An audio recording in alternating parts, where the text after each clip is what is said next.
kirim ke mereka.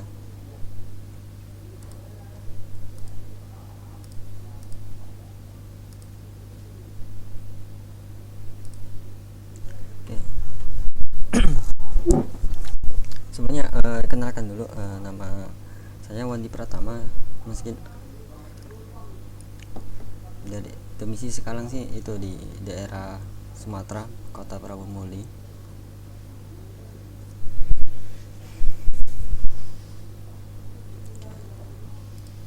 Itu ya, masih kuliah.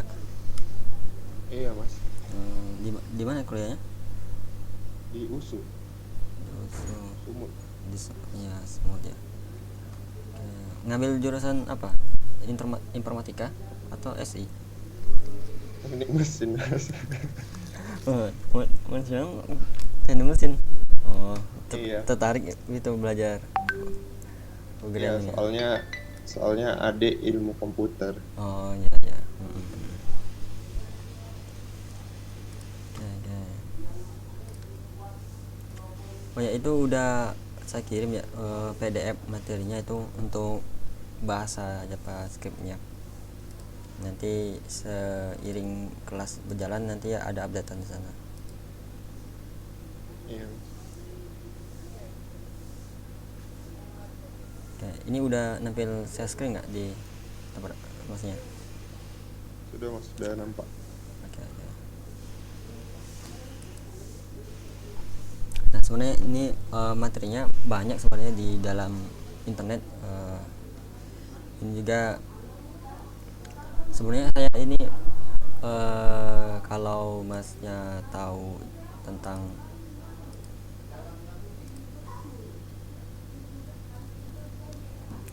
ini, karena kenalan dikit ya, biar kenalan dikit. Kalau latar belakang saya ini sebenarnya nggak kuliah, cuman kemarin sempat mondok di pondok IT Hmm. dan sambil ngajar juga jadi mentor mentor di pondok programmer. Nah, di sana ya kurang lebih hampir 3 tahun lah. 2 tahun, kurang lebih 2 tahun 8 bulan atau 7 bulan gitu di sana. Nah, jadi mentor, jadi pengajar, khusus di bidang Android sih.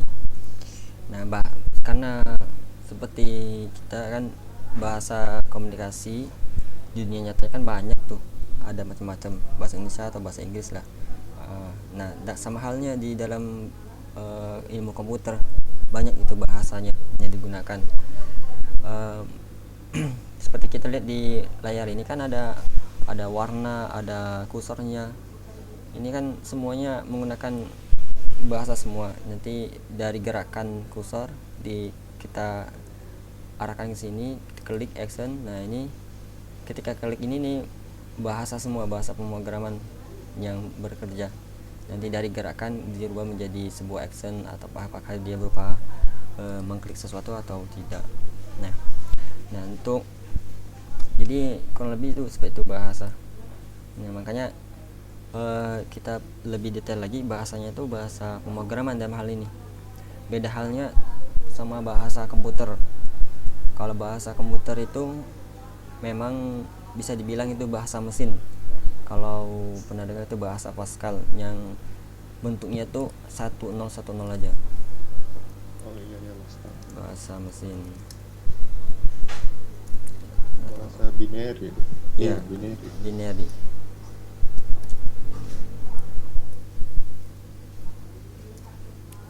Nah, lebih seperti ini.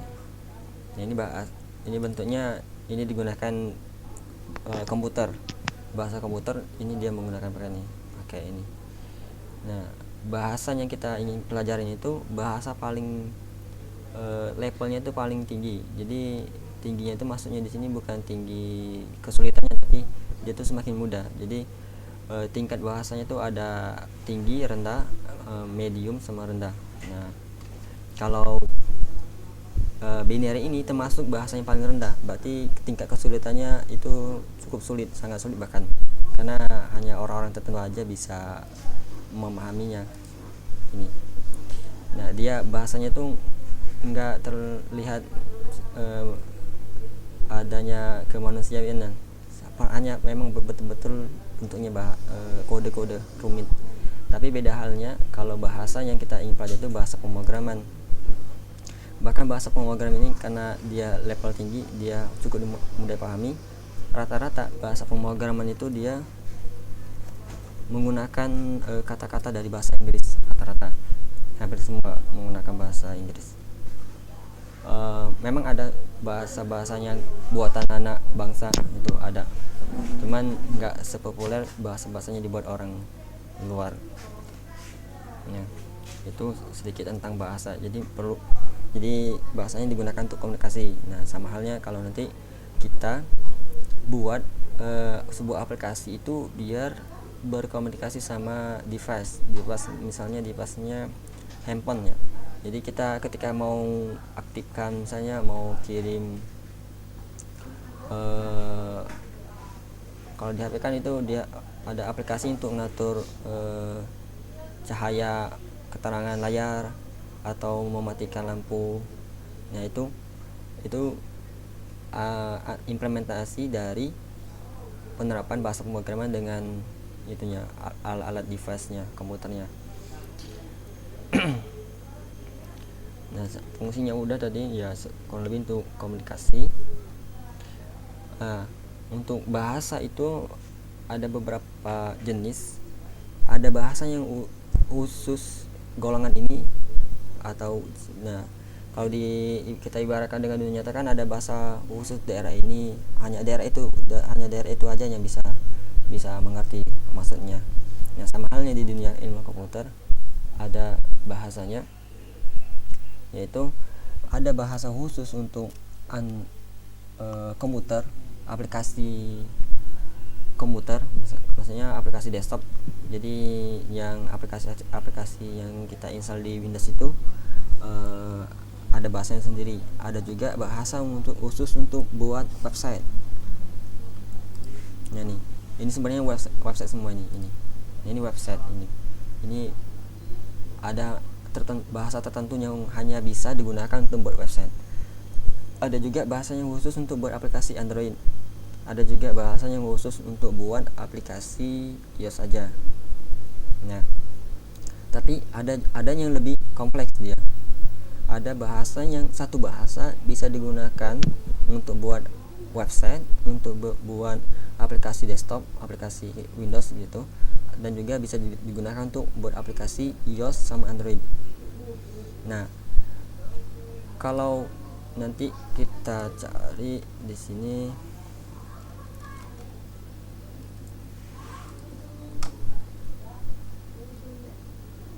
nah ini kita lihat di sini.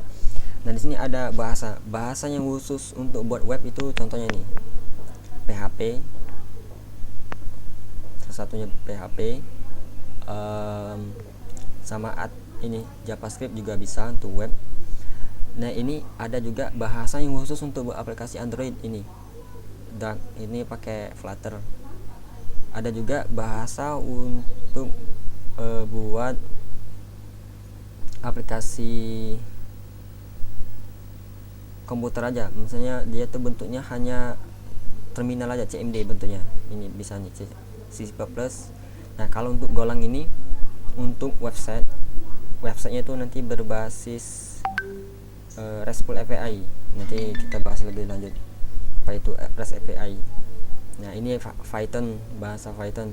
Dia bisa digunakan untuk buat aplikasi website, aplikasi desktop, dan bisa juga digunakan untuk buat aplikasi server.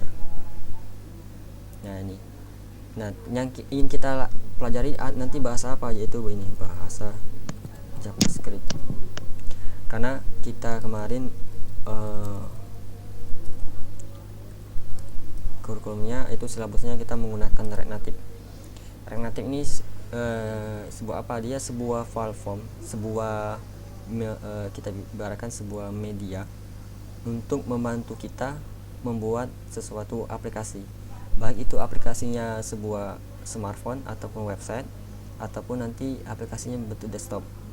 Nah, kita dalam kursus kali ini kita fokus khusus untuk Android, karena kalau mau iOS juga itu perlu device-nya, MacBook, pakai MacBook. Jadi kebetulan karena kekurangan device, kita fokus ke itu aja.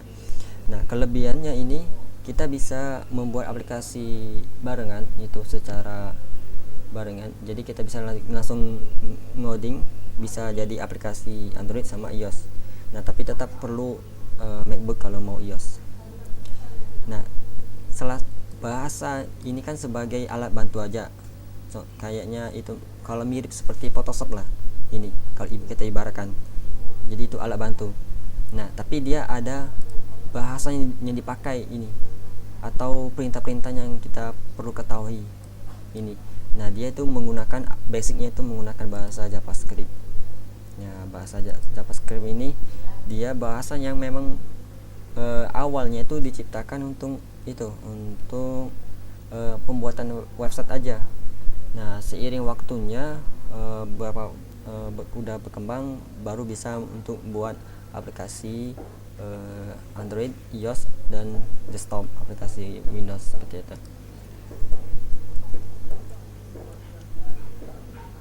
Nah, bahasa JavaScript ini sifatnya tuh dinamis. Nanti dia termasuk tingkat tinggi, jadi tingkatnya itu level tinggi, jadi bahasa yang mudah dimengerti. Nanti kita lihat nanti mudah banget dia ini menggunakan kurang lebih bahasa bahasa Indonesia, bahasa Inggris dia. Misalnya kita mau pakai jika, nanti pakai if, nanti membuat sesuatu nanti pakai bahasa Inggris rata-rata. Tidak lagi menggunakan bentuknya itu binary kayak tadi 1010. Nah, JavaScript ini populernya itu digunakan di browser Mozilla sama Opera ini. Nah, karena bahasa JavaScript ini dia tuh nggak bisa berdiri sendiri jalannya. Jadi dia perlu bantuan namanya HTML. Kalau HTML ini bukan sebuah bahasa pemrograman, tapi sebuah HTML.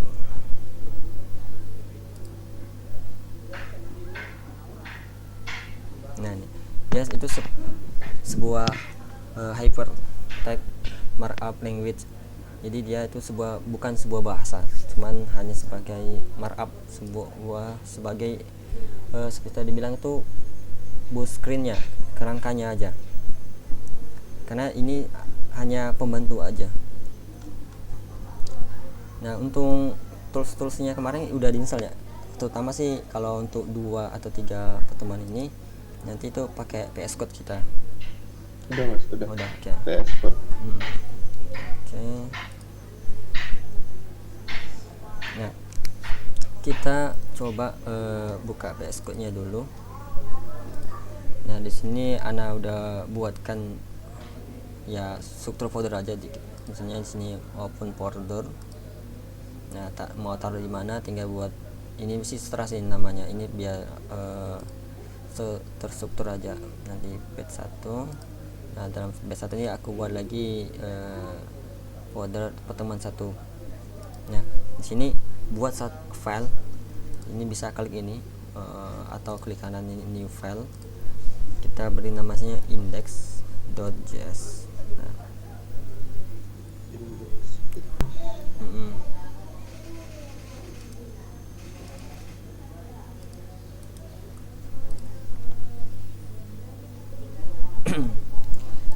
Dan coba kita buat lagi satu file namanya itu misalnya app.html.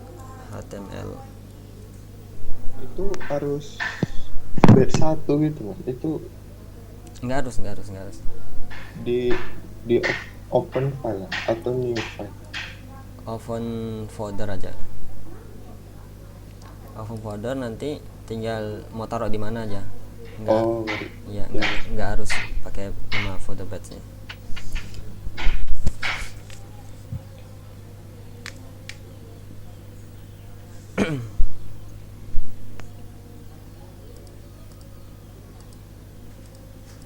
Oke. Nah, di bagian file app.html ini, nah ini file HTML. Bagaimana kita mengetahuinya? Karena ini titik HTML. Ini atensi namanya. Jadi kan biasanya kan ada file lain tuh banyak PNG, PDF. Nah itu etensi file. Nah kalau ini etensi dari HTML tuh ya dia bentuknya HTML seperti ini.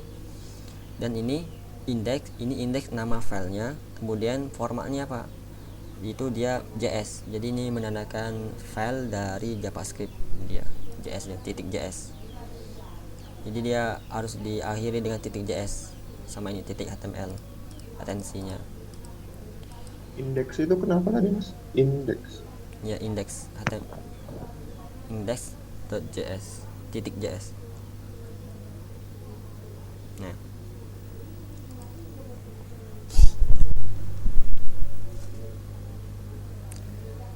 oke, udah ya. Bentar mas.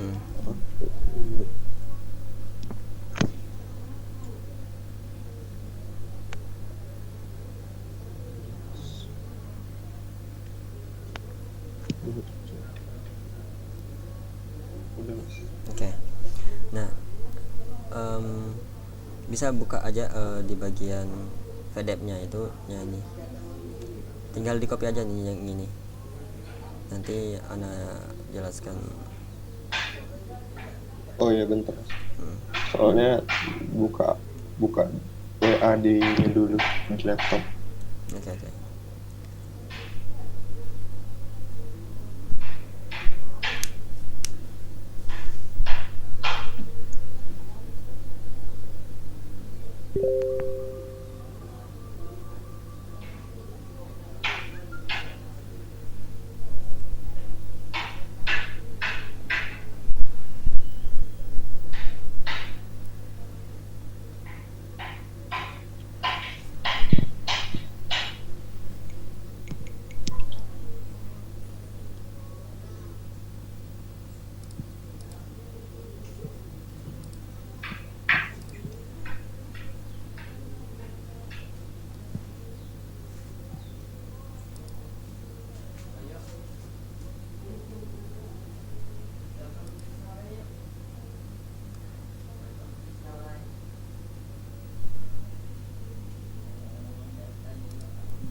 Oke, gimana mas? Udah bisa?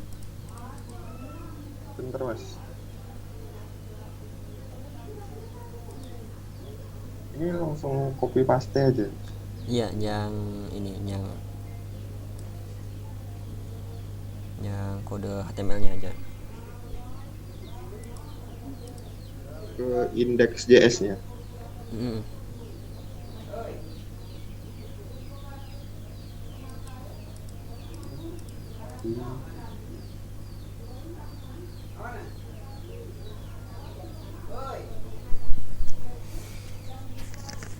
Udah mas, udah.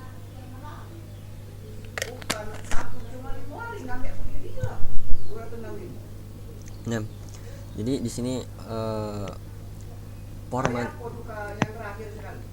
HTML itu ini yang dari sini sampai sini. Jadi yang selain ini nih, dan yang selain komen ini itu namanya ini HTML. Jadi ini nggak perlu dibuat pusing karena ini nggak akan kita pakai kedepannya. Kita hanya pakainya itu ini aja. Jadi kita perlu bantuan HTML ini agar bisa menjalankan kode JavaScript di browser. Nah ini di browser sini. Nah kode JavaScript itu ditulis di antara ini, di antara script ini. Nah ini contohnya ini kan kita dokumen .word ini, kemudian kita hello dunia. Nah coba kita ini tinggal geser aja, tarik, tekan, geser ke sini. Nah ini udah nampil nih. Halo dunia.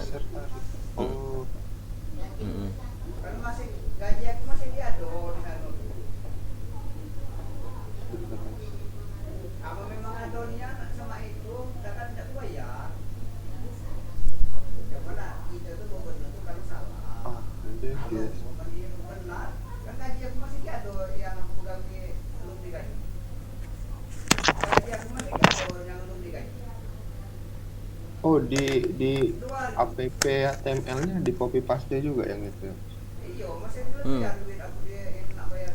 Yang ini yang app HTML kan tadi, yang ngopi tadi taruh di file app HTML aja.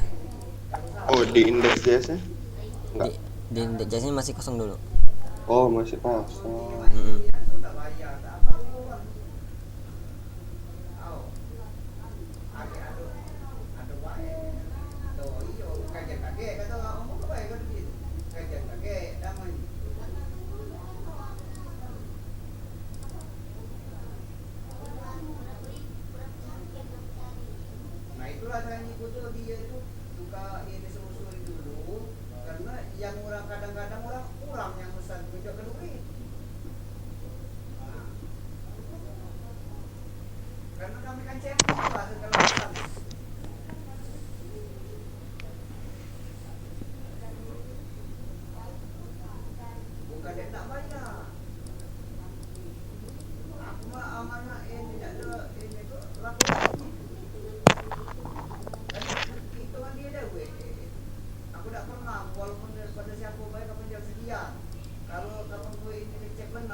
Gimana sudah?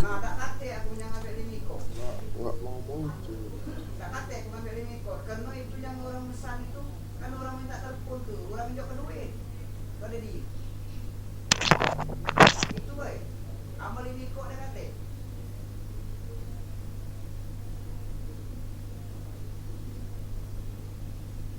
Nggak ada tulisannya mas. Gimana?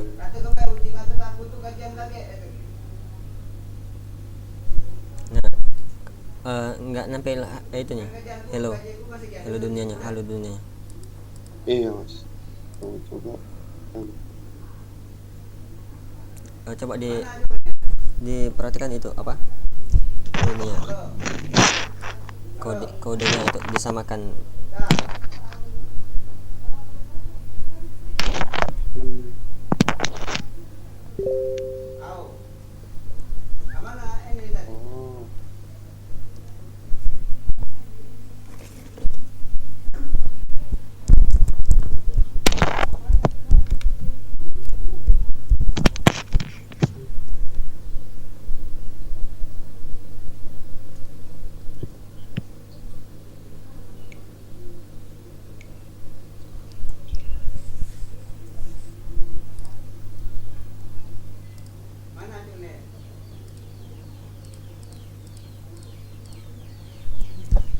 Gimana, udah mas? Oh, harus di save dulu ya mas? Iya, di save dulu. Oh. Udah tuh mas. Oke. Nah ini untuk kodenya. Jadi kita kedepannya tuh akan bermain di sini aja di dalam script ini. Nah di sini jadi kalau kita copy lagi kayak gini, nah kita banyak kayak gini. Kalau di sini kita langsung reload, di sini akan langsung nampil seperti ini. Nah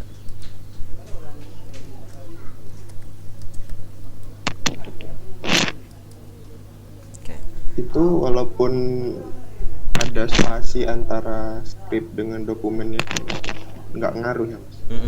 Karena nanti ada sintak lain agar dia ini ke bagian bawah. Oke, nanti kita bahas itu. Oke. Nah, kalau ini udah running, berarti kita coba cek di sini.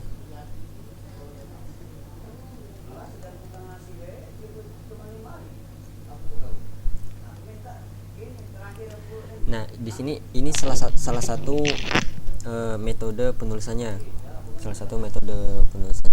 Jadi kita menulis bahasa JavaScript itu langsung di dalam file HTML-nya. Oh, iya mas. Nah, ada juga satu lagi metode.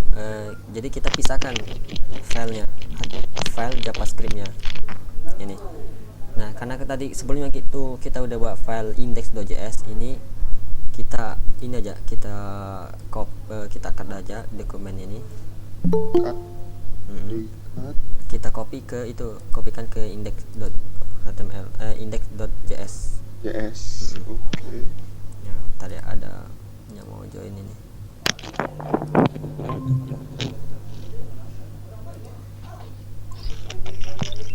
Udah di cut mas.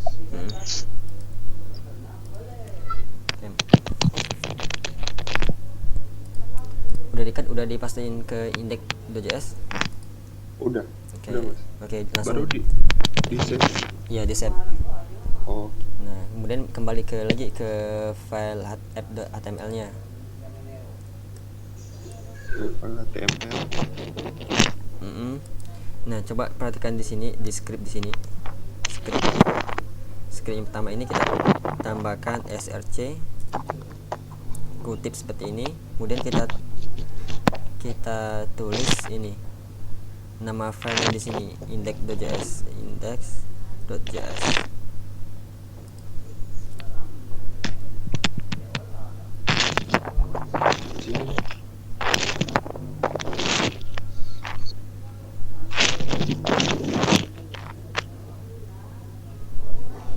Nah, kalau udah tinggal di save aja. Setelah itu di reload aja lagi di bagian browsernya. Nah, kalau udah di reload itu kalau berhasil nggak ada error deh ini seperti tadi. Nah, untuk mengeceknya kita kembali ke ini, ke file index.js nya. Ini kita ganti aja ini tulisannya, misalnya belajar bahasa JavaScript. Nah, kita reload. Nah, maka ini udah berubah, berarti metode yang kita gunakan kedua ini udah berhasil. Nah, kelebihannya apa sih? Ya, kelebihannya kode kita ini lebih rapi aja, nggak tercampur dengan HTML itu. Jadi kita cukup buat satu aja, nanti tinggal dipanggil kayak gini. Oke. Nah, kalau ini udah bisa berhasil, kita cek lagi di.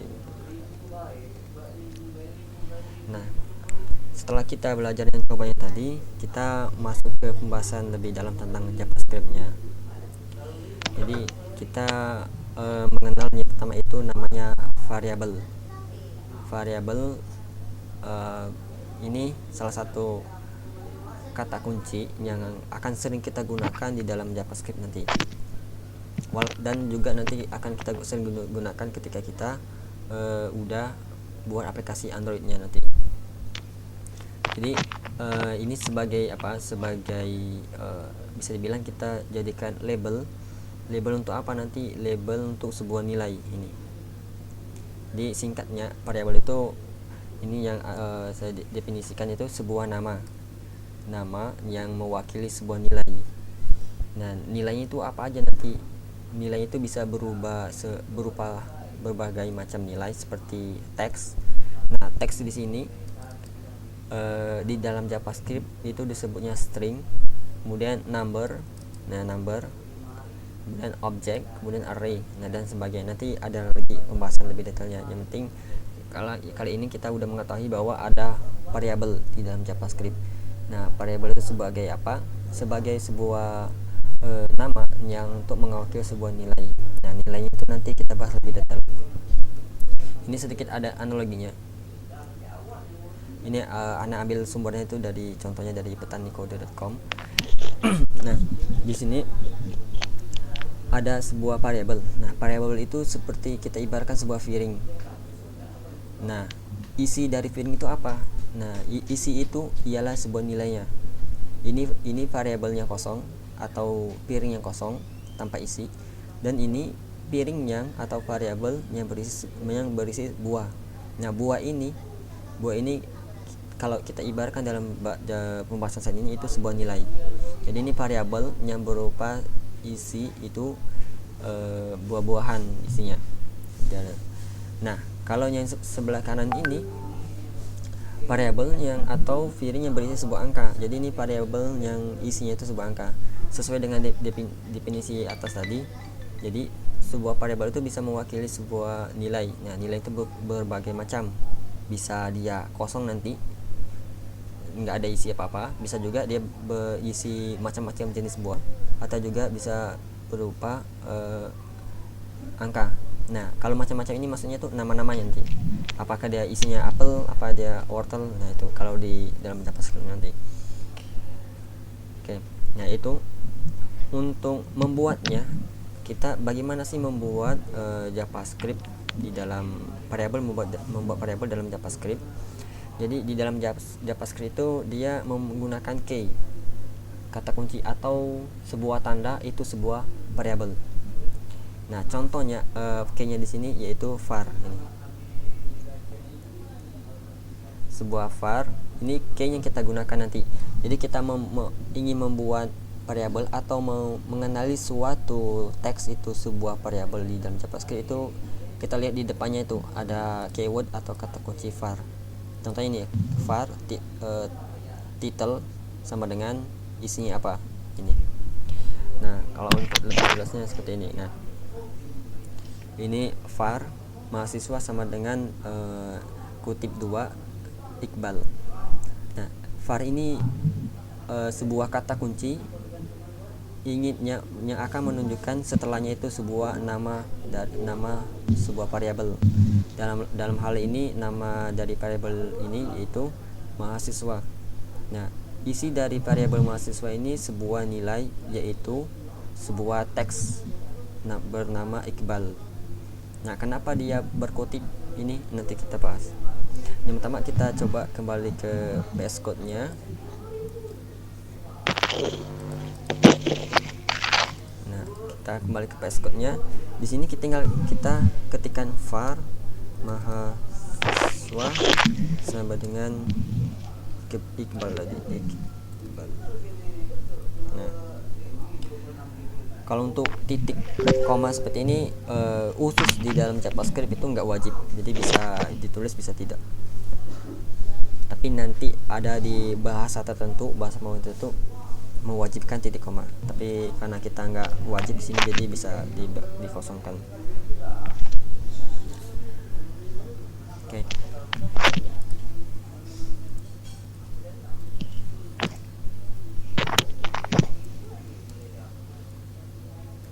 Dan ditandai kata kunci var. Nah, jadi kita membuat sebuah variabel, sebuah variabel mahasiswa. Ini. Oke. Isinya itu sebuah ini. Oke. Sebelum kita lebih lanjut isinya apa aja, kita cek dulu pelaturan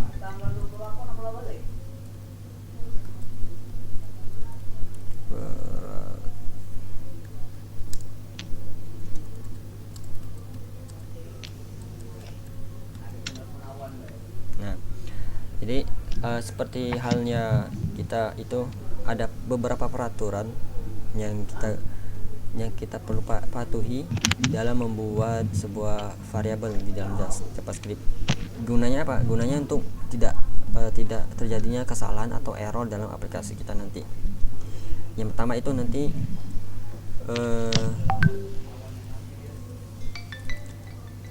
tidak boleh diawali angka. Nah, jadi nama variabel di sini tidak boleh diawali dengan angka. Contohnya seperti apa? Misalnya var 1 2 3 mahasiswa. Nah, ini karena saya pakai VS Code, jadi VS Code nya ini udah diinstal pengecekan. Jadi dia akan menunjukkan bahwa deklarasi variabel mahasiswa ini tidak memenuhi persyaratannya, karena di depan itu ada angka, maka dia error. Nah, jadi kalau angkanya itu di depan bagaimana? Di depan, di belakang, maksudnya di belakang atau di setelah huruf M ini atau di sini, nah itu boleh kita masukkan angka. Yang tidak boleh itu hanya di depan aja. Di biru juga deh, Mas. Nah, okay. Oh iya. Nah, kemudian kita peraturan yang keduanya itu coba kita cek di sini. Tidak bisa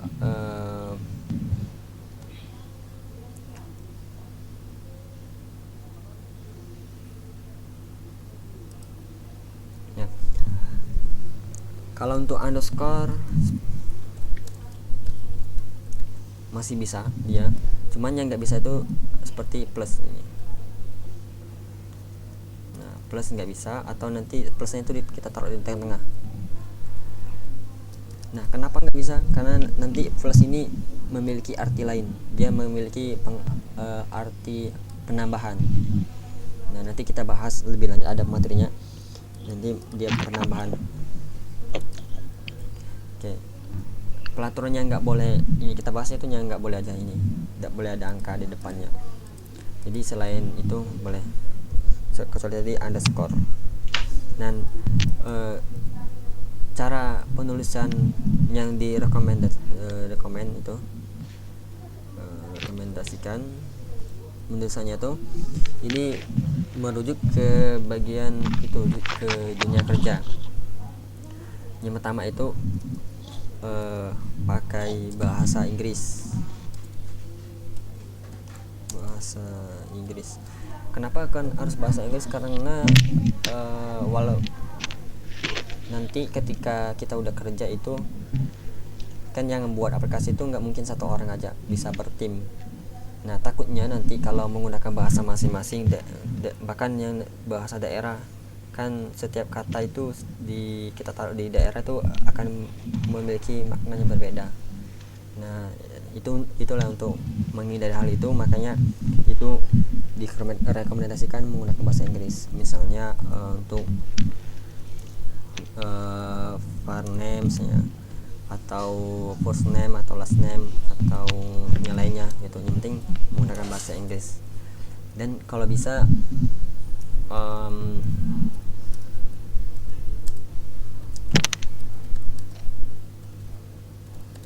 nah, jangan disingkat namanya. Misalnya var-nya itu mahasiswa, misalnya mahasiswa ini, cek ini aja MS. Nah, karena kenapa nggak bisa jangan disingkat, karena ketika kita kerja kan main tim itu, kembali lagi yang paham atau tahu masuk dari singkatan ini kan yang buatnya pertama kali. Kalau kita kasih ke kode ke orang lain itu pasti banyak tanya, ini apa maksudnya ini. Nah, itu jadi makanya itu jangan, rekomendasinya jangan disingkat ya, walaupun nanti panjang. Misalnya namanya misalnya nama lengkap Nah, ini kita bisa menggunakan underscore, tetapi jangan menggunakan simbol-simbol di Matika kayak min atau plus atau ini, nanti ini artinya beda. Jadi kita menggunakan underscore aja. Underscore. Ya. Nah, ini underscore ini biasanya digunakan ketika nama variabel itu lebih dari satu kata. Tetapi ada juga yang rekomend penulisannya yang ketiga.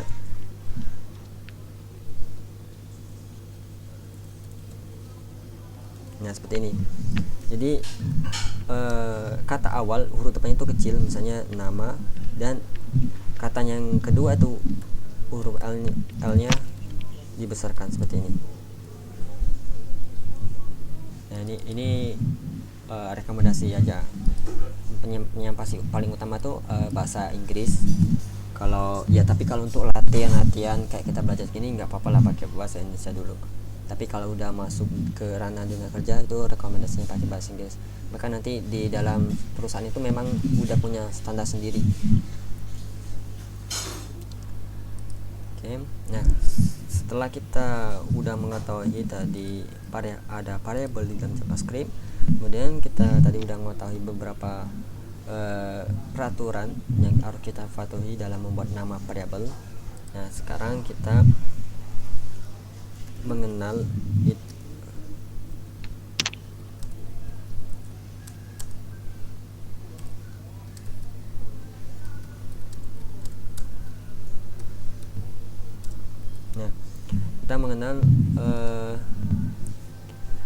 nilai-nilai atau jenis-jenis nilai atau macam-macam nilai yang bisa atau yang dapat disimpan di dalam sebuah variabel. Dalam hal ini nilai di sini disebutnya itu tipe data. Nah, jadi nilai yang di sini ini di dalam dalam bahasa pemrograman biasanya orang itu mengenalkannya itu dengan tipe data atau jenis-jenis data atau jenis-jenis nilai bisa juga. Jadi ini sesuai dengan standar jenis, bisa jenis nilai atau bisa juga macam-macam nilai. Jadi ini sesuai selera kita aja yang lebih mana nyamannya. Nah, tadi contoh di atas ini,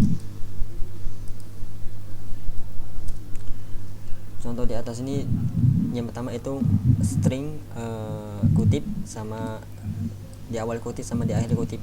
Nah, kutip di sini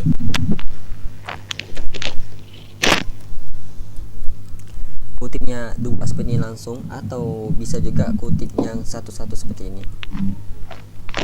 Nah, ini disebut dengan string. Jadi ini kan teks. Jadi ini kutip, ini disebutnya string. Jadi ini kita dapatkan tipe data pertama itu string. Nah, apa itu string?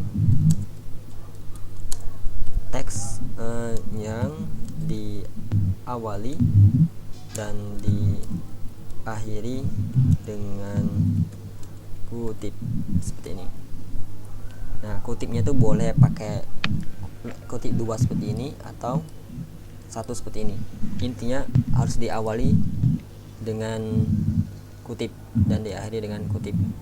Kenapa tidak kalau kita buat tidak dipakai kutip?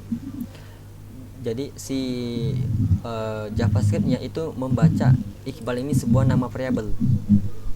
Dia bukan membaca sebuah nilai. Itu. Jadi sedangkan kita di sini belum pernah buat variabel namanya Iqbal kan. Nah, jadi kita memerlukan kutip di awal di akhir untuk menyimpan sebuah teks yang ada di dalam atau ke dalam variabel mahasiswa ini.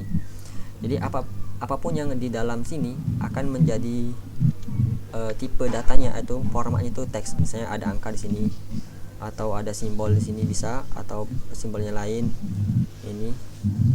Nah, ini bisa atau boleh kita gunakan simbol-simbol ini. Intinya selama dia ada kutip awal, kutip akhir, ini akan dianggap teks. Oke. Nah, sampai di sini kita ada lagi tipe data atau nilai, yaitu number. Nah, number ini seperti kita ketahui di dalam matematika ada terbagi bilangan bulat sama bilangan desimal, ya kan. Nah, kalau biasanya tuh dalam bahasa Inggris dia biasanya float, ini desimal. Kemudian ada lagi integer, ini bilangan bulat. Nah, float atau desimal ini nilainya itu ya, nilai berkoma. Nah, contohnya nilai berkoma misalnya 1,1 dan seterusnya. Nah, ada juga yang tadi nilainya integer bilangan bulat. Nah, contohnya itu ya 1, 2 dan seterusnya. Ini. Jadi kita bisa menyimpan di dalam sebuah variabel itu bisa number karena terbagi dua, bisa berkoma, bisa bilangan bulat. Hanya saja nggak bisa bilangan perpecahan. Per 1, per 2 tuh nggak bisa. Karena nanti terdeteksinya itu pembagian. Oke. Nah, jadi bisa kita terapkan misalnya di sini var umur sama dengan misalnya 12 seperti ini, atau juga bisa kita var tanggal lahir seperti ini.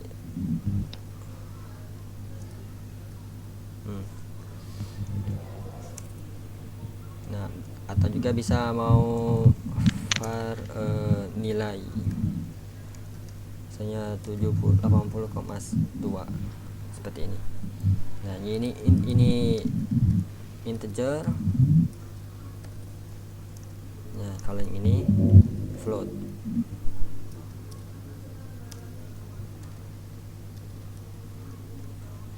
Nah, ini bilangan bulat, ini bilangan berkoma. Oke, jadi kita udah mengetahui tadi variabel, cara buatnya, peraturan, kemudian nilai yang disimpan di dalam variabel itu. Baru berdua kita bahas teks itu yang disebut dengan biasanya itu string, kemudian ada number. Nah, number nanti terbagi dua lagi, yaitu integer dan float. Integer bilangan bulat, contohnya 12 dan seterusnya. Kalau bilangan float itu nilai berkoma. Intinya selama nilainya itu ada koma, itu disebut dengan nilai float. Oke. Nah, yang ketiga tuh ada nilai array. Kita ada objek.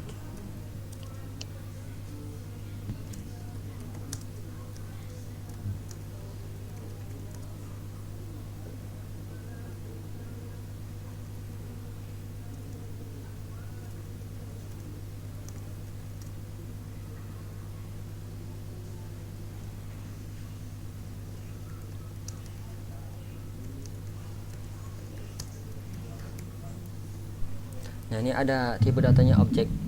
Simbolnya itu kalau tadi string kan ya diawali dengan kutip dan diakhiri dengan kutip, tapi kalau objek ini diawali dan diakhiri dengan kurung kerawal seperti ini.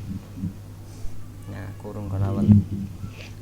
Nah, di sini fungsinya itu kita bisa membuat atau menyimpan nilai, beberapa nilai di dalam satu variabel. Contohnya kita memiliki variabel misalnya biodata. Di biodata itu kan nanti banyak nama, ada umur, ada dan seterusnya itu. Nah, kita nyimpannya bisa menggunakan sebuah objek. Nah, kita awal seperti ini. Jadi kita di sini perlu membuat, ya, ada var nama, per umur saya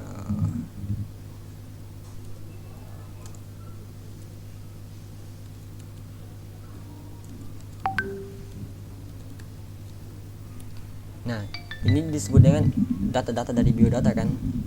Nah ini bisa kita simpan di dalam satu variabel di dalam ini biodata ini. Caranya bagaimana? Nah kita sama seperti buat variabel seperti ini, kita copy aja di sini. Cuman dia di dalam sini ada peraturan, nggak perlu lagi pakai keyword var, nggak perlu pakai keyword var lagi. Oke, setelah nggak perlu lagi pakai keyword var dan yang tanda sama dengan ini diganti dengan titik 2 seperti ini. Kemudian karena ini lebih dari satu, kita perlu menandai ini pemisah. Ini nilai nama aja, umur aja, ini domisili aja. Nah kita pisahin di tanda pisahnya itu menggunakan koma di sini di akhir. Nah seperti ini.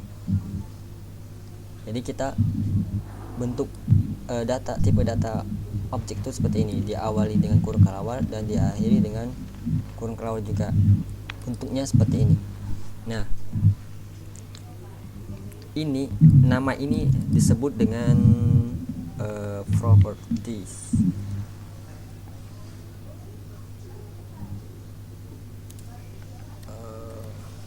Kita sebut dengan K aja. Nah yang nilainya ini nak Wandi ini kita taruh sebelah aja.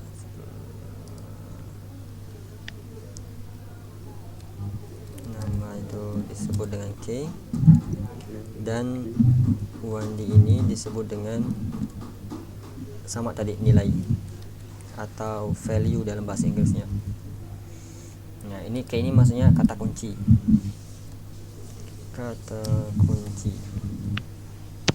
Nah jadi inti dari objek tipe data objek itu kita bisa menyimpan datanya itu lebih dari satu. Nah ini untuk objek ada lagi sama fungsinya itu untuk menyimpan datanya itu lebih dari satu, tapi nama tipe datanya itu array. Tandanya itu kurung siku seperti ini, kurung siku. Sama perbedaan antara dengan objek apa, kita sama mempunyai biodata lengkap misalnya. Nah kita kurung siku, kalau di dalam sini objek itu dia ada key-nya kan, tetapi kalau di dalam array ini dia nggak perlu lagi key, langsung aja nilainya. Jadi Wandi, kemudian Prabumuli, kemudian umur, tadi umur dulu ya, umurnya 25. Nah seperti ini. Ini tipe data objek, ini tipe data array.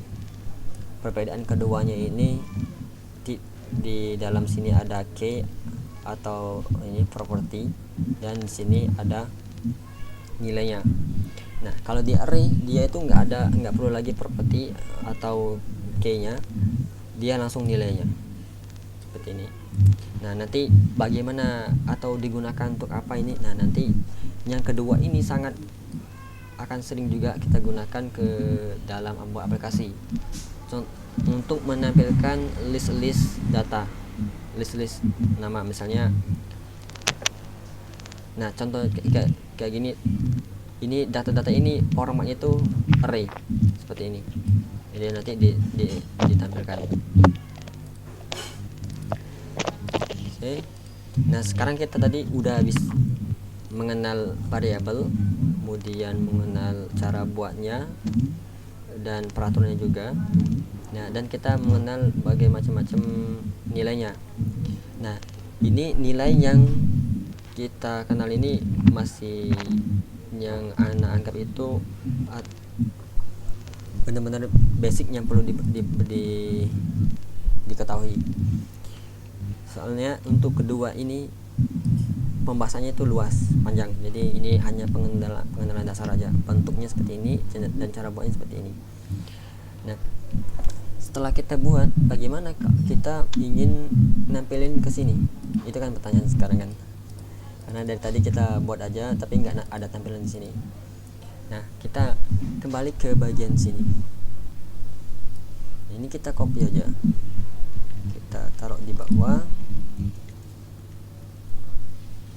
Nah, ini kita ganti menjadi nama variabelnya.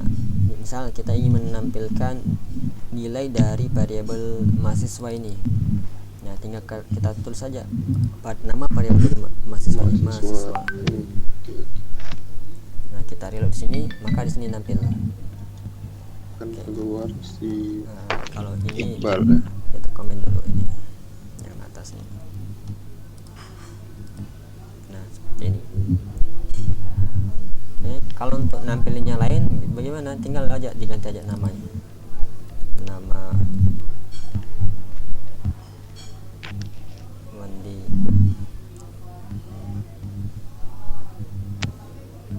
Nah, sekarang bagaimana saya nama saya Wandi. Nama saya Wandi, berumur 23. Ya.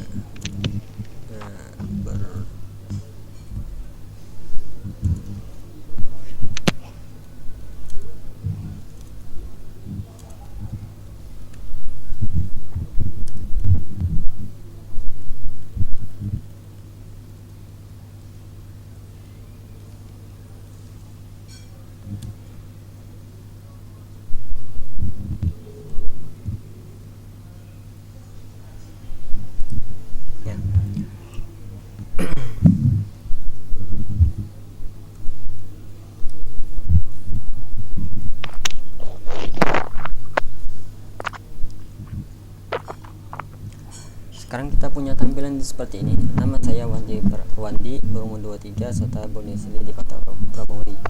Nah, bagaimana kita maunya itu nama ini sama umurnya dan kota Prabumuli ini kita ambil dari variabel yang kita buat di sini. Nah, jadi di sini kita udah template-nya. Caranya bagaimana? Kita nama gitu mas. Enggak. Yang di sini kan bisa kan Wandi kita ganti nama kan. Iya. Kemudian umur, kemudian kita ini tadi domisili. Coba kita save, kita reload. Nah, dia nggak nampil. Nah, caranya bagaimana? Kita perlu di sini kita tandain kutip lagi, kemudian kita plus, kemudian di sini kita kutip, sini plus. Nah, jadi kita ini string, ini teks, ini karena dia di luar dari kutip ini, dia akan menjadi pemanggilan nama variabelnya seperti ini. Nah, jadi kita reload sini. Nah, di sini udah ganti Wandi kan. Nah, biar ada spasinya kita bisa tambahin sini spasi seperti ini. Ini kutip lagi. Nah, seperti ini. Nama saya Wandi. Kalau kita ganti di sini akan langsung otomatis berubah di sini. Nah, tinggal kita lakukan lagi sama dengan yang untuk umur. Kan ini berumur, berarti ini mau kita jadikan nama variabel. Kita koma di sini, kutip, kemudian kita bisa kasih. Nah,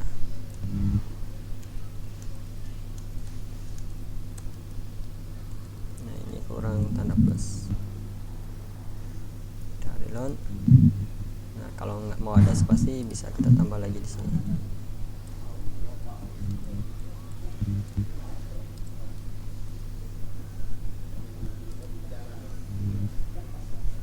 Oke. spasinya plus gitu aja mas, plus ya.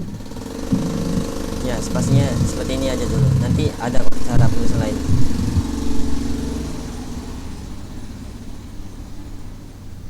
Ya, Itu harus pakai tanda plus itu ya, tambah mas. harus pakai. Karena ini namanya itu penggabungan nilai.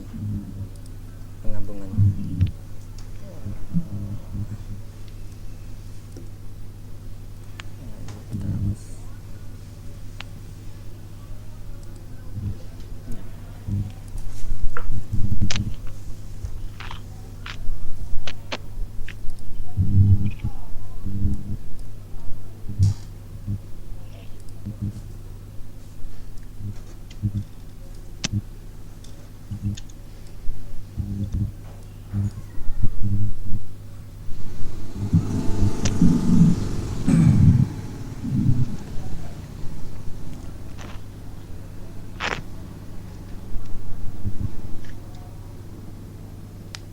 Oke, gimana Mas? Udah dicoba berhasil? Bentar mas, lagi ngetik. Oke aja.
Alvin gimana Alvin?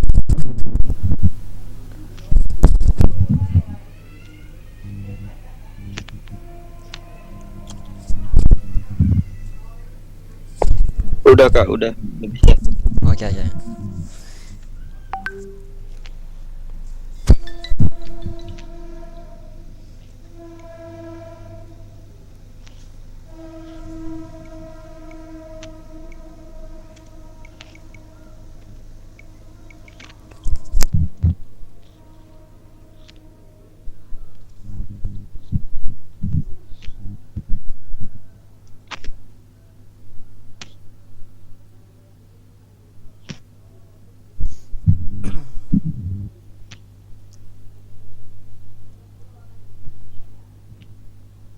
Nanti kalau udah bisa bilang ya.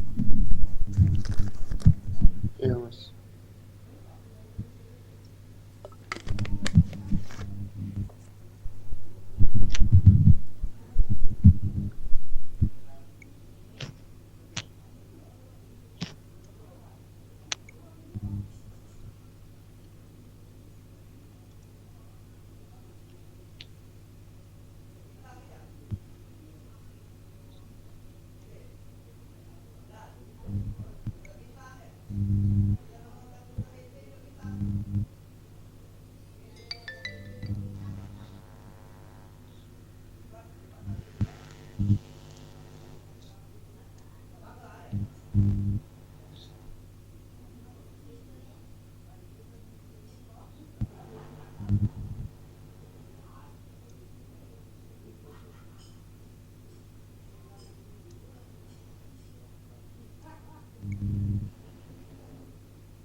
Udah Mas. Oke, kalau udah bisa ya, nggak ada error Bisa. kan? Bisa Mas. Oke, kalau gimana? Kalau selama penjelasan tadi ada yang mau tanyakan atau udah paham?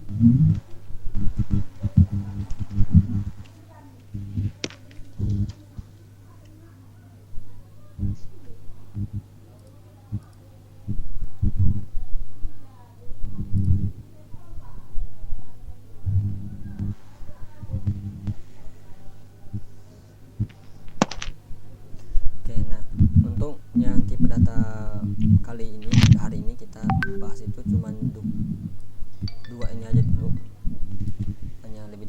nanti untuk yang ini sih ya nilainya cuma 2, true atau false, dan nanti ini perlu ada pendukung materi lain untuk bahasnya. Nah kalau array sama objek ini kita bahas detail itu besok insyaallah. Nah kalau kita bisa juga untuk mengetes atau menjalankan kode JavaScript itu di dalam browser ini. Caranya kita klik kanan, kemudian pilih inspect sini, klik inspect.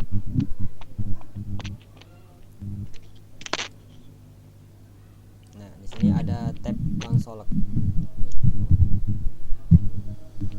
Di tab console ini kita bisa menampilkan dari sini. Soalnya kita kalau menggunakan ini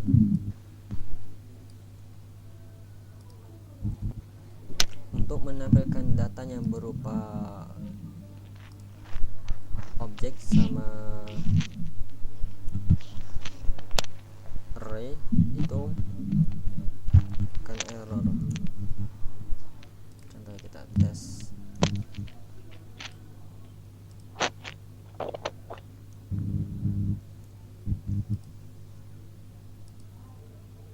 Nah dia kalau untuk objek dia tuh nggak akan terlihat datanya. Nah ini juga array. Kalau array masih bisa, tetapi kalau dia nanti array itu udah bercabang nanti nggak bisa. Nah jadi kita bisa mengakalinya dengan cara menampilkan datanya itu di dalam konsol ini. Caranya bagaimana? Nah di sini tinggal kita menggunakan konsol titik log. Nah kemudian kita tulis saja nama variabelnya, misalnya biodata. Nah kita di load di sini, makanya nanti itu dia berbentuknya seperti ini, objek. Nah di sini kan domisilinya nama sama umur, bentuknya objek. Kalau untuk array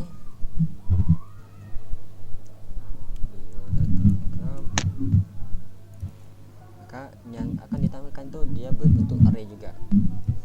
Jadi di sini kita mungkin akan juga sering menggunakan ini nanti, terutama nanti pas pembahasan objek sama arraynya nih, karena di sini udah ada petunjuknya nih 0 1. Nah ini apa maksudnya nanti kita bahas besok. Kemudian nah kita lanjut ke ini, ke bagian aritmatika. Jadi ini operator. Jadi ini kita melakukan implementasi beberapa logika yang ada di dalam matematika, seperti penambahan, pengurangan, pembagian, dan sisa bagi. Nah ada juga nanti asesmen, penugasan. Apa itu penugasan nanti kita bahas. Dan ada juga nanti perbandingan, seperti apa sih perbandingan di dalam pemrograman, sama logika, sama teori nanti kita bahas. Nah kita masuk ke bagian awal ini, operator aritmatika. Ya ini yang umum sih, yang umum di dalam matematika, yaitu ada tambah, kurang, bagi, dan perkalian, dan juga ada perpangkatan. Kemudian ada juga satu lagi, dia itu sisa bagi. Untuk mengambil sisa bagi, misalnya 3 dibagi 2 kan 1 dapatnya. Ada nggak sisa baginya? Itu ada kan sisa baginya, itu angka 1. Nah itu angka 1 itu yang akan disimpan nanti. Nah itu nanti simbolnya itu menggunakan ini persen ya, kalau yang tambah bagi dan seterusnya ini kurang lebih sama, cuman kita untuk perkaliannya menggunakan bintang, sama untuk perpangkatannya itu bintang 2 kali seperti ini. Oke. Nah bagaimana penerapannya, kita kembali ke sini. Kita misalnya mempunyai beberapa variabel, misalnya variabel A nilainya itu misalnya 90, variabel B nilainya itu C nilainya misalnya 10. Nah kita menerapkan coba aritmatika dari penjumlahan plus. kita bisa A plus B, maka ini hasilnya itu akan menghasilkan 100. Nah, jadi kita untuk ngeceknya kita lakukan console log, tinggal kita tulis saja A plus B. Ini kita lakukan.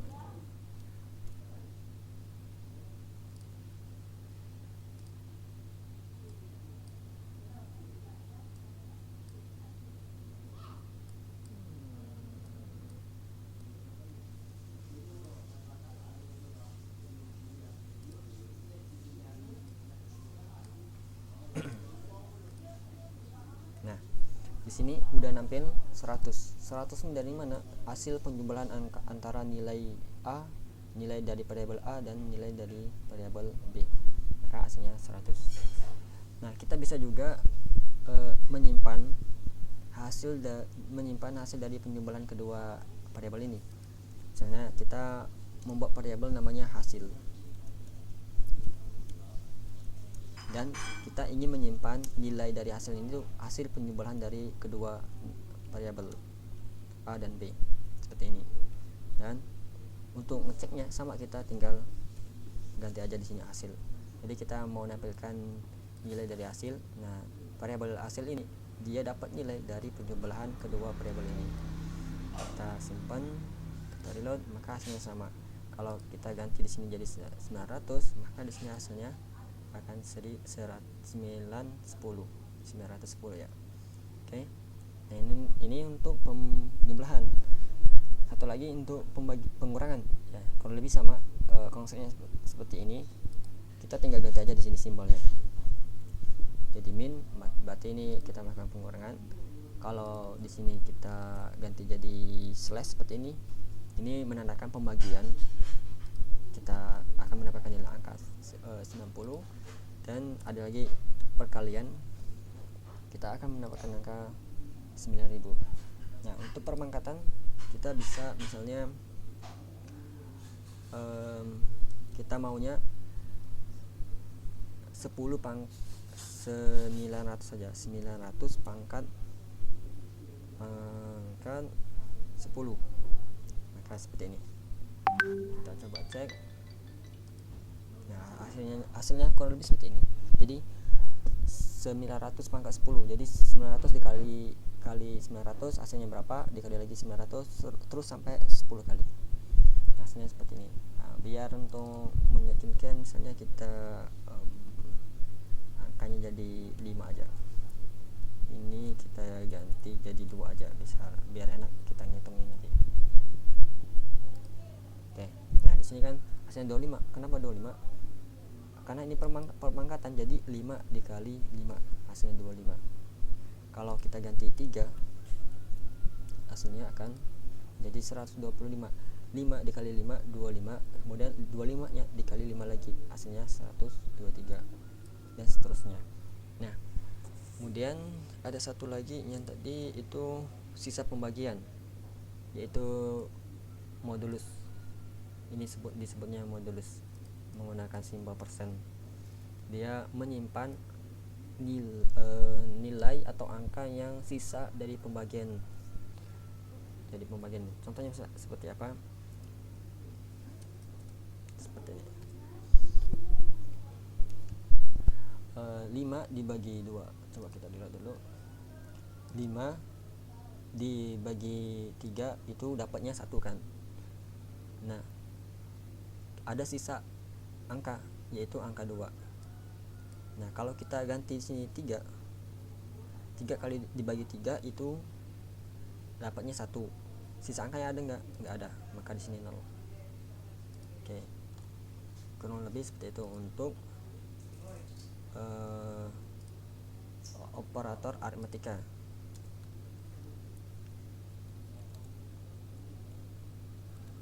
Jadi operator aritmatika ini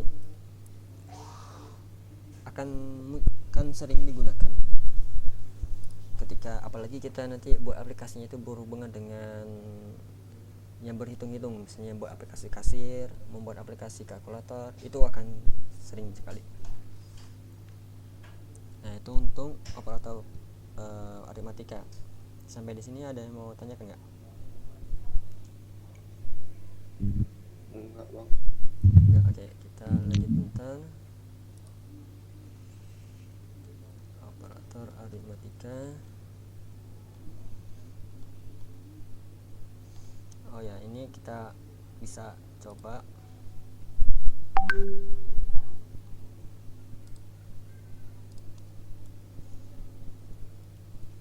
ini pembahasan plus lagi. Misalnya di sini, nah di sini kita ingat tadi bahwa apapun yang ada, atau baik itu angka ataupun teks ataupun simbol yang ada di dalam antara kutip ini disebutnya string. Maka ketika kita jumlahkan di sini, hasilnya itu bukan 6 tapi 33. Kenapa 33? Karena yang terjadi di sini bukan penjumlahan tapi penggabungan. Jadi angka 3 di sini, angka 3, kemudian di sini langsung aja ditaruh angka 3, maka ini menjadi 33 di sini. Kalau kita tambahkan di sini string spasi maksudnya di sini, maka akan terpisah seperti ini 33. Nah, itu aja sih untuk tambahan untuk aritmatika. Jadi kalau dia penjumlahan, jadi mau lakukan penjumlahan itu harus sama tipe datanya, A dan B nya integer semua, atau dia pakai float seperti ini, dia akan tetap bisa. Intinya yang penting tipe datanya itu sama, number baik itu desimal atau bulat itu akan sama.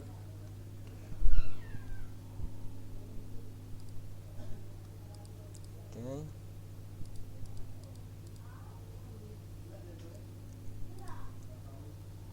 Nah, di sini ada operator lagi, itu namanya penugasan. Penugasan ini seperti memberikan tugas ya kepada sesuatu nilai atau variabel. Contohnya yang awal-awal kita gunakan yaitu sama dengan ini. Jadi ini akan sering berhubungan sama variabel.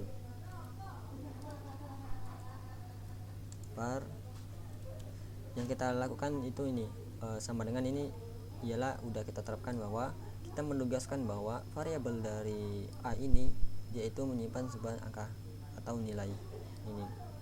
Nah, ada juga kita melakukan pengisian atau penugasan ke dalam sebuah variabel dan menjumlahkan nilai dengan yang ada di dalam variabel. Contohnya, misal kita ada variabel nilai, angkanya tuh 0 awalnya, kita ganti misalnya 90. Kemudian ketika kita nilai sama dengan 10, kita lakukan konsolot 10 nilai misalnya, nilai. Kita coba cek dulu hasilnya itu seperti apa. Nah, di sini akan menampilkan angka 10. Kenapa di angka 10? Karena di sini yang terjadi ialah kita melakukan perubahan nilai dari variabel nilai KKM aja biar nggak rancu nanti kalimatnya. Nah, ini karena kita di sini menuliskan nilai KKM sama dengan 10. Di sini mengartikan kita merubah. Nah, beda halnya kita menggunakan simbol dari penugasan ini, plus sama dengan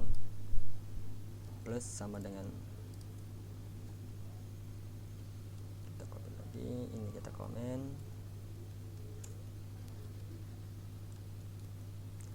kita lihat yang terjadi ialah menjadi angka 100. Kenapa menjadi angka 100? Karena di sini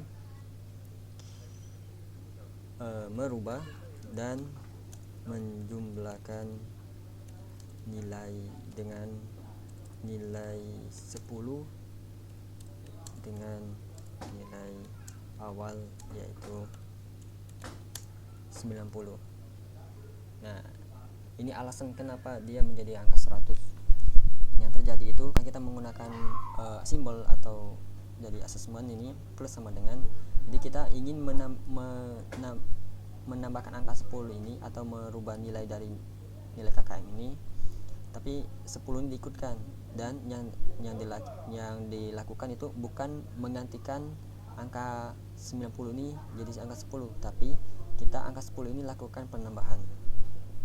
Nah, untuk simbolnya lain bagaimana? Ya tetap konsepnya sama, cuman kita ketika merubah simbolnya min atau bintang seperti ini sesuai dengan arti dari aritmatika. Misalnya kita lagi menggunakan min bahwa kita melakukan 10 ini melakukan ini pengurangan terhadap nilai awal dengan nilai baru ini. Kalau kita lakukan perkalian akan seperti ini dan seterusnya, sama itu.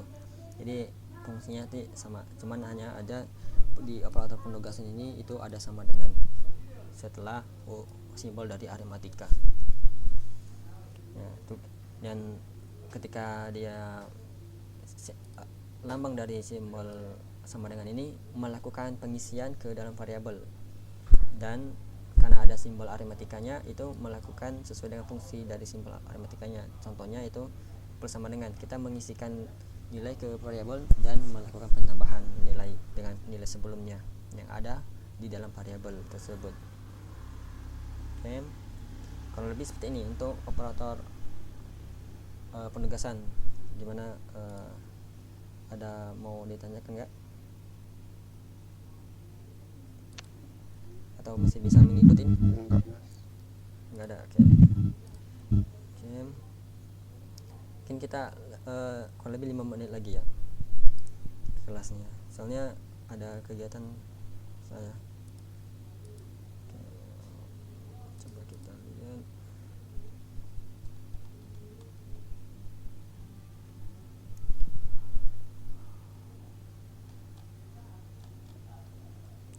Nah, ini simbol perbandingan tadi. Simbol perbandingan, simbol ini biasanya digunakan untuk melakukan membandingkan antara kedua nilai dari variabel. Contohnya yang umum kita ketahui di dalam matematika dasar yaitu ya ada lebih besar, lebih kecil, atau sama dengan, tidak sama dengan, lebih besar sama dengan, dan lebih kecil sama dengan. Nah, ini yang umum sih. Kita sama tadi memiliki misalnya nilai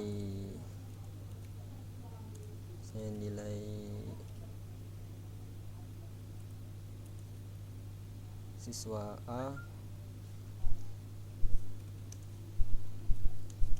100 misalnya, kemudian siswa B nya siswa 2 nya misalnya 50.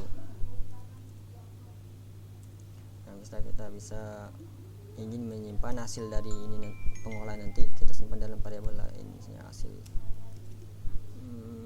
misalnya nilai 1 lebih besar sama dengan nilai 2.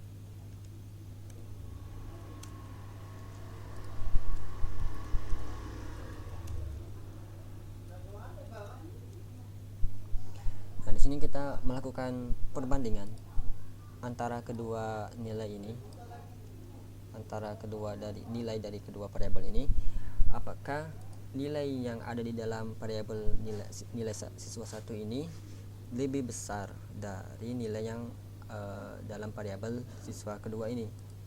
Di sini kan yang terjadi di sini kan 10 lebih besar 50. Nah, di sini nanti outputnya itu menghasilkan nilai benar atau salah.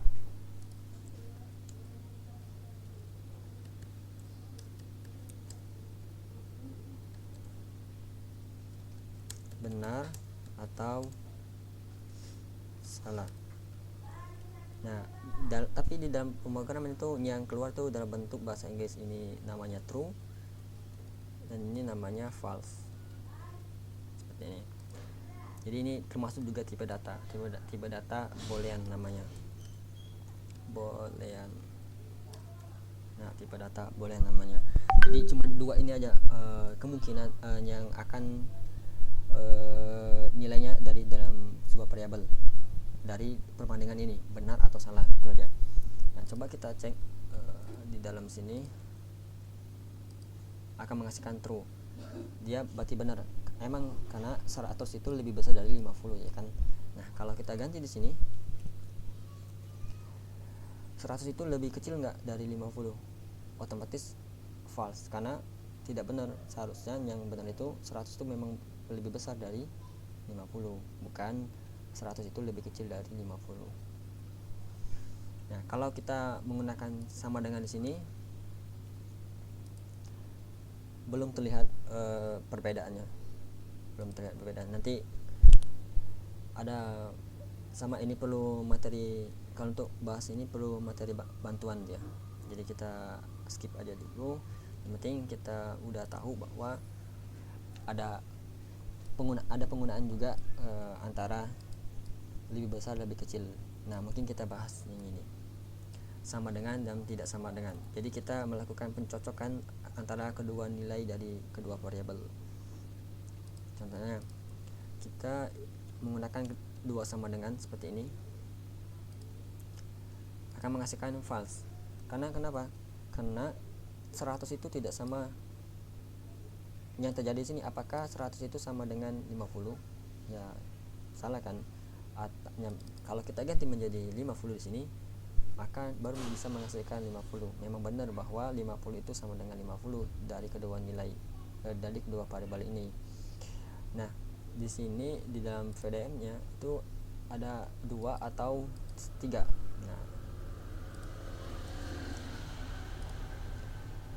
kita tambahkan 3 di sini. Hasilnya tetap sama, tetapi di sini prinsipnya berbeda. Kalau kita menggunakan 2 seperti ini, yang terjadi itu hanya pencocokan nilainya aja 50-50. Tetapi kalau kita menggunakan 3, yang pencocokan itu 2 kali lipat. Maksudnya 2 kali pencocokan nilainya, apakah udah sama, nanti tipe datanya itu sama juga atau tidak.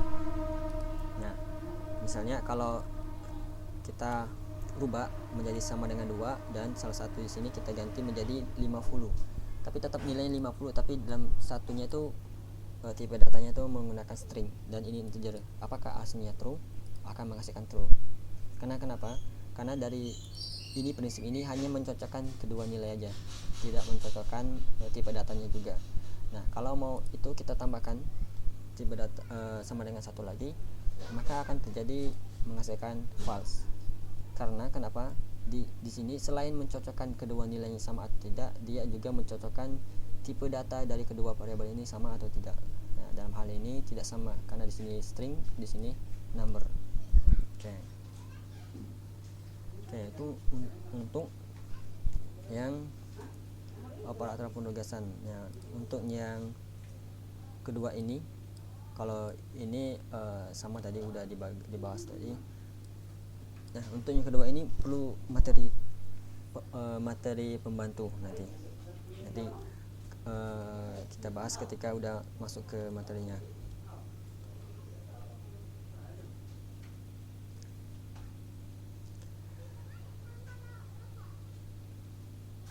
Oke, mungkin ini bisa kita bahas sebentar.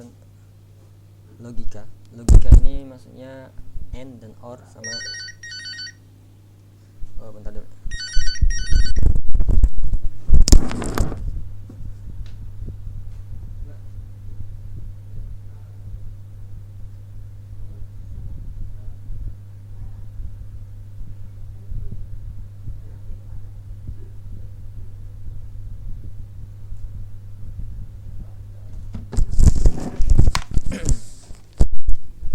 Oke, kita lanjut bentar.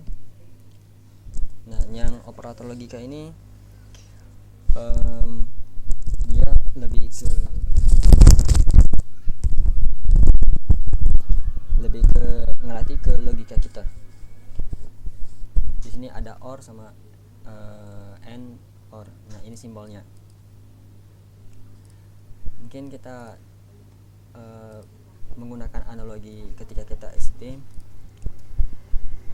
Tadi ada logika n, simbolnya tuh n seperti ini simbolnya. Nah, ini coba diperhatikan, saya dan Budi pergi ke pasar.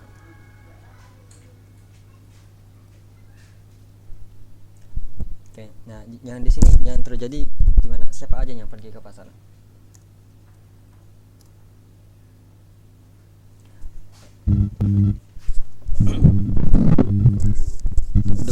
Dua orang atau satu orang aja? Dua orang. Ya, dua orang kan. Nah, kalau yang ini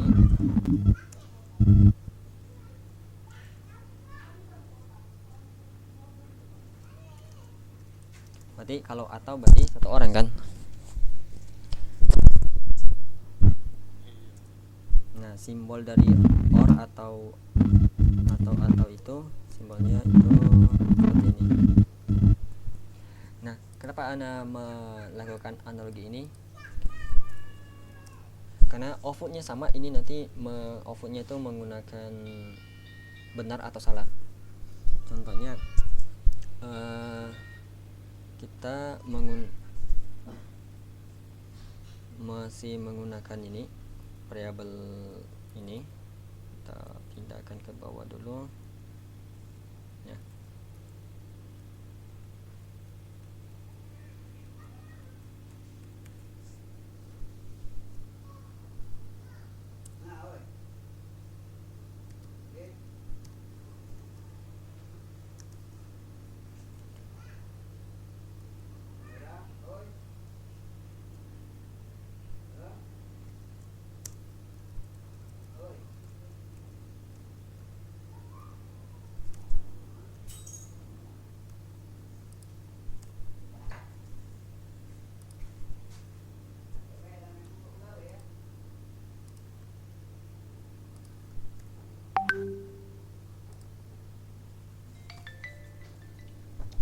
Nah, yang di sini yang terjadi, kita ada kondisi baru, kondisinya dua di sini.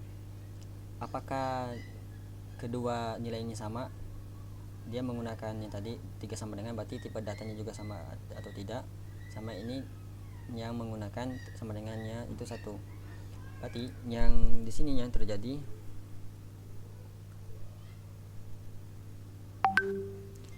ini menghasilkan nilai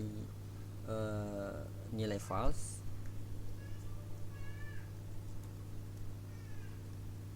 dan yang ini menghasilkan nilai true.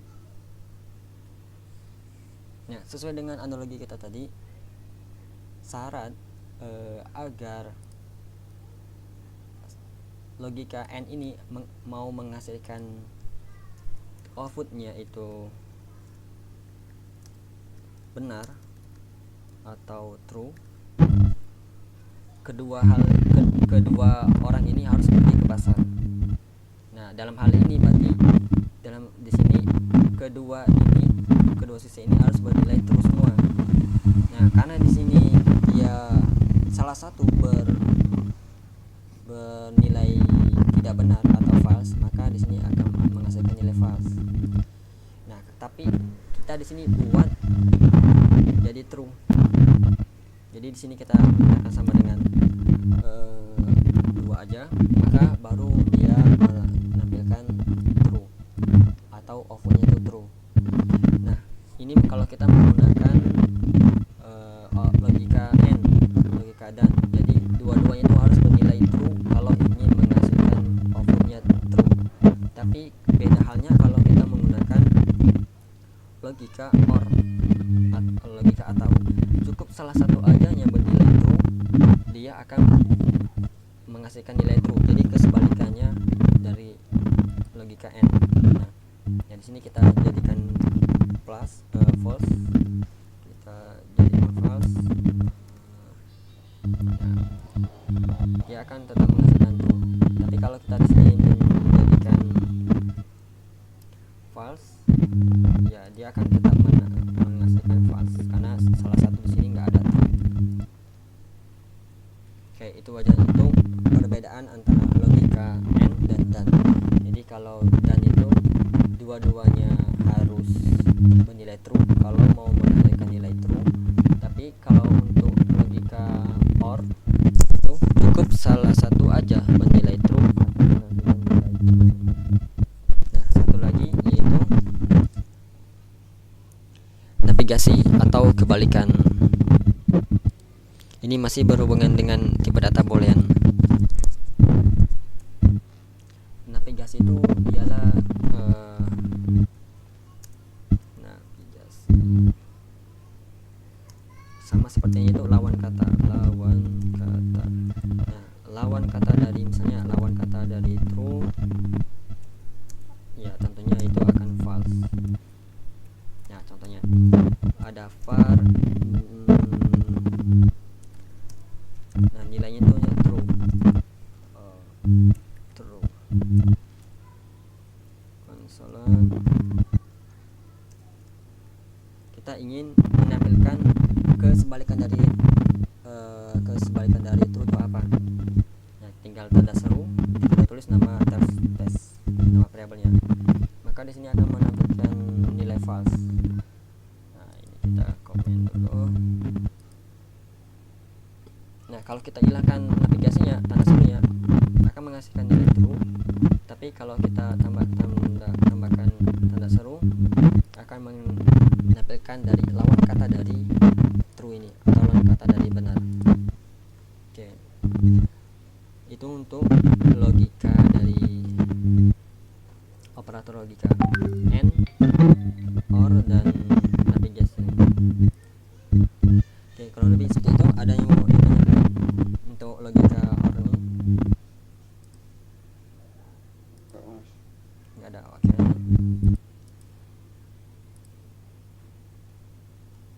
Oke, untuk pertemuan pertama ini mungkin kita cukupkan sekarang, udah jam kurang lebih setengah 10. Nanti besok kita akan lanjut, kurang lebih besok kalau nggak ada perubahan jadwal kita tetap di jam 9 ya mulainya sampai jam setengah 10.30. Nah, nanti insya Allah kita bahas tentang tipe data yang tadi, array sama objek, sama lanjut ke sini. Oke, kalau seperti itu.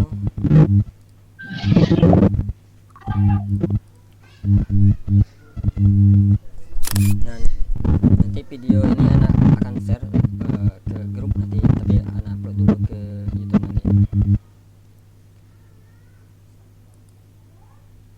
Oke, kalau seperti itu kita tutup. Assalamualaikum warahmatullahi wabarakatuh. Waalaikumsalam warahmatullahi wabarakatuh.